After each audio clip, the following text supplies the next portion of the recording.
امام حسین علیہ السلام کو کس نے قتل کیا؟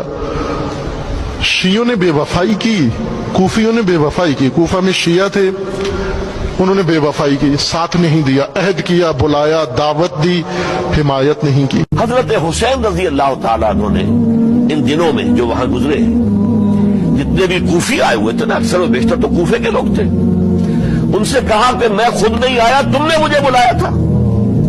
اے فلاں ابن فلاں، کیا تم نے مجھے خط نہیں لکھا تھا کہ آؤ؟ اے فلاں ابن فلاں، کیا تم نے مجھے پیغام نہیں بھیجا تھا کہ یہاں تشریف لائیے؟ اور دیکھو میرے پاس تمہارے خطوط موجود ہیں۔ وہ ایک تھیلا جس میں کہ خطوط ہے وہ ملا کے میدان میں رکھ دیا۔ یہ حضرت حسین رضی اللہ تعالیٰ عنہ کی شرافت اور اپنی صاف دلی، کوئی اس کے اندر عیاری نہیں تھی ان کے اندر، معاذ اللہ ثم معاذ اللہ، لیکن یہ کہ اس کا نتیجہ اچھا نہیں نکلا۔